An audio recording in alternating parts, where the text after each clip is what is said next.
Eli khaya lasekwa ngonyaka ka-1984 kwaye ligcina abantu abadala abangama-60. Kungoku nje linetyala elifikelela ngaphaya kwezigidi ezi-3 zeerandi zeendleko zikamasipala weNelson Mandela Bay. Ilungu lekomiti kulo masipala kwicandelo lohlahlo lwabiwo-mali uKhanya Nqisha uthi bengumasipala baza kusebenzisana neli khaya ukuze kubhatalwe eli tyala nanjengoko iliziko elingenzi nzuzo. Besilapha ke zumasipala, silapha phofu zumasipala to visit Eguphuleni old age home. Bebeye baza kuthi ke through inkokheli zalapha into yokuba banengxaki abanayo. Banetyala elivela kuthi zumasipala into yokuba basityala 3 million rand plus. Umsebenzi ke walapha Eguphuleni old age home into yokuba bajonge abantu abadala. Kwaye akho profit abayenzayo ngalomsebenzi abawenzayo. Lonto ke ithi kuthi as urhulumente onenkathalo asikwazi into yokuba sibacimele. Kufanele sibancedise kwenzela into yokuba sibamotivate baqhubekeke benze umsebenzi ufana nalo abawenzayo. Because bangumzekelo nalapha ekuhlaleni. So ke si undertake iprocess ke namhlanje into yokuba sizise umasipala babhalise bonke abantu abadala abahlala apha as ATTP beneficiaries. Kwenzela into yokuba ugqiba kwethu lo process sawuqala ke ngoprocess yocima ityala sise imbalelwane kuthiwa item ebhungeni.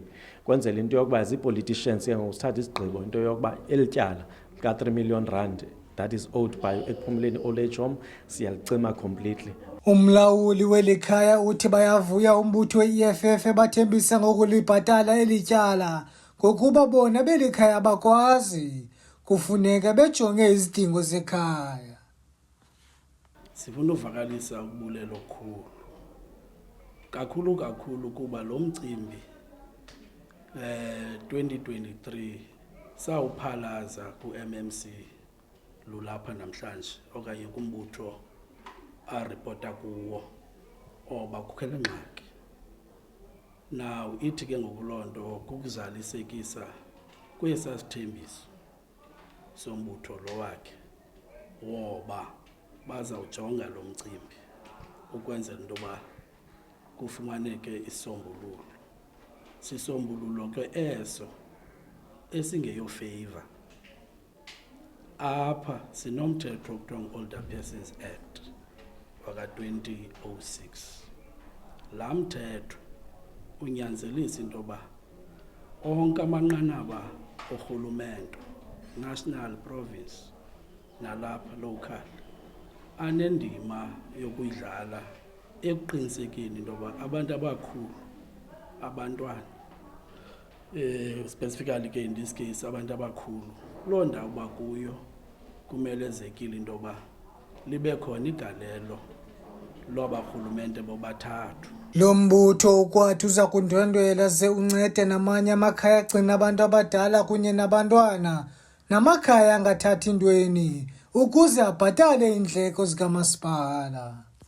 All old age homes or any other centers that are like Eguphuleni old age home, we are going to be doing the same thing. In fact, we are in a program where we aggressively want to write off accounts that are owing us a lot of money in the townships, because you'll find that there's houses in townships, people that are earning state grants, but in our books they are owing close to 1 million rand, some of them 500,000, 600, and these people are living in Motherwell, in Zwide, are living in Soweto, on Sea, in Fear Plus, in poor areas, and it's impossible that they are going to be able to pay these debts.